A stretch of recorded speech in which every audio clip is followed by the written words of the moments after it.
Kryeministri Edi Rama ka vijuar me episodin e 3 të sezonit të ri të podcastit Flasim, ku ka folur pak edhe për veten. Ai shpreh se shumicën e kohës e kalon mes katër mureve e kontaktin me natyrën e ka shumë të pakt. Ri në natyrë shumë më pak nga sa duhet të ri në të vërtet. U bë kohë që i kam kaluar të 50-tat. Natyra ime janë muret. Koha kalon më tepër mes katër mureve dhe çdo vit kalon më shpejt se viti paraardhës, dhe kur kthen kokën pas mahnitesh se si ka kaluar kaq shpejt koha, tha ai.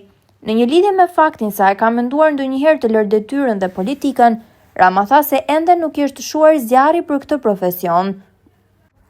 Më tej, kryeministri Edi Rama ka njoftuar se godinat e institucioneve të sistemit të drejtësisë do të transformohen, duke u shprehur se tashmë do të kenë kushte dinjitoze pa arna. Intensive, por është dominuar nga energjia e projekteve të reja.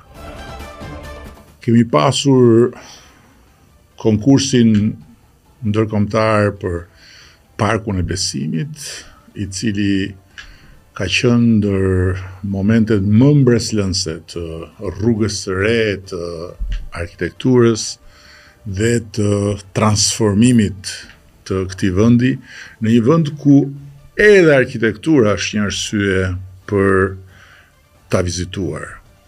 12 finalist, emra ndër më të njohurit në skenën e arkitekturës, të urbanistikës, të peizazhistikës ndërkombëtare janë përballur në një ish kazerm në afërsitë Petrelës, ku po rilind një hapësirë fal një mjeshtit madh siç është arkitekti japonez Kengo Kuma, e cila do t'i vihet në dispozicion artit dhe kulturës. Ka qenë një konkurs i jashtëzakonshëm me projekte vërtet nga më të papriturat, ku është shpallur fitues nga juria ndërkombëtare, studioja prestigjioze Big nga Danimarka. Parku i Besimit do të jetë një destinacion i ri, i cili do t'i japë mundësi banorëve të Tiranës, do t'i japë mundësi të gjithë banorëve të Shqipërisë, por edhe të gjithë atyre që do të vizitojnë Shqipërinë, që të shkojnë në një park ku do të gjenden pemët, bimët, frutat, lulet e të gjitha shkrimeve të shenjta. Dhe ku në ndërkohë do ketë shumë për të parë dhe do ketë shumë për të kuptuar nga historia e këtij vendi. Një tjetër event i rëndësishëm ka qenë konferenca e parë e investimeve mes Bashkimit Evropian dhe Ballkanit Perëndimor, e cila si e para e këtij lloji ka qenë një sukses, por një sukses që ne duam jo vetëm ta përsërisim, por duam ta kemi edhe më domethënës vitin e ardhshëm, sepse dëshirojmë që kjo konferencë e investimeve të kthehet në një traditë këtu në Tiranë dhe të kthehet në një nga ato forume ndërkombëtare në Europë që krijojnë shumë interes, që tërheqin shumë protagonist dhe që krijojnë më pas edhe shumë impakt. Një tjetër konkurs ndërkombëtar ka qenë konkursi për rilindjen e Pallatit Sportit Aslan Rusi.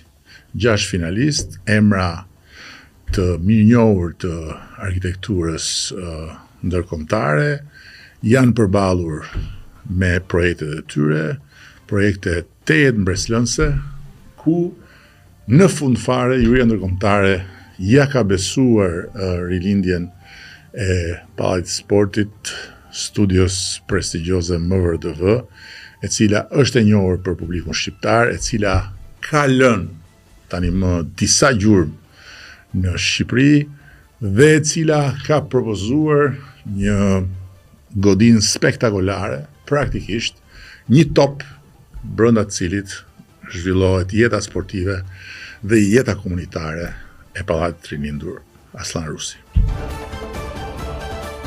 Qeveria ka vendosur që t'i përcjell për një tjetër konkurs ndërkombëtar projektin e kampusit universitar të Durrësit, Agjencisë së Planifikimit Urban.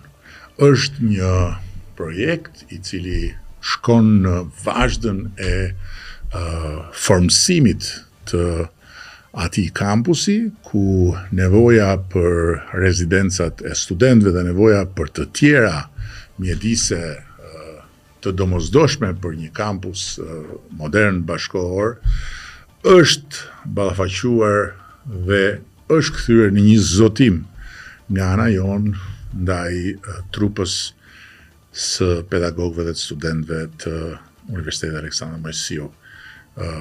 Projekti do të jetë hapi i parë dhe pastaj do të vazhdojmë me realizimin e tij. Një tjetër projekt i domosdoshëm strategjik është masterplani i godinave të drejtësisë, të sistemit drejtësisë.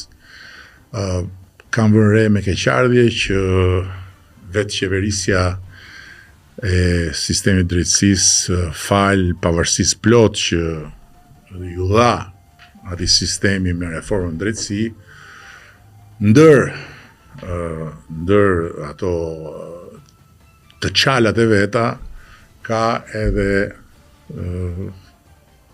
po themi dobësinë e madhe në administrimin e infrastrukturës, në projektimin e infrastrukturës, në transformimin e infrastrukturës. Transformimi i infrastrukturës, transformimi i godinave pa projekte të besueshme është mision i pamundur.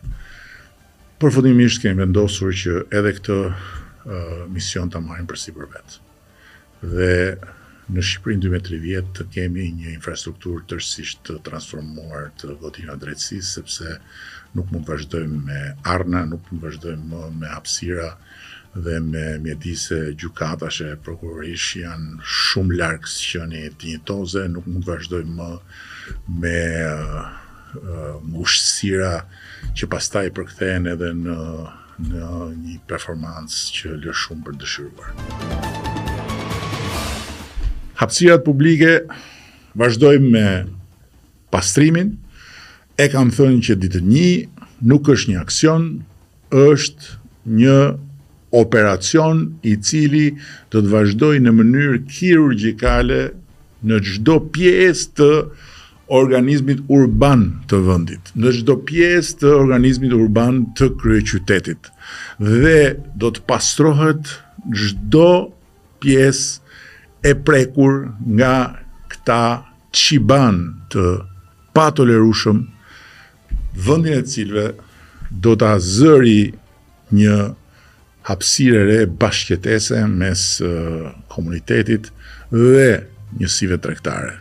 Natyrisht që Tirana nuk është Teherani, kam thënë dhe herë të tjera, dhe ne nuk do t'i mbyllim brenda të gjithë ata që kanë shërbime edhe jashtë derës së njësisë, por ama do të vendosim kufit e qartë, sepse nuk mund të lejohet që në hapësirën e një komuniteti ngrehinat e vendosur aty me pahirin e forcës apo me pahirin e shpërfilljes së ligjit dhe të marrëdhënies së bashkëjetesës shëndetshme qytetare të bëjnë ligjin.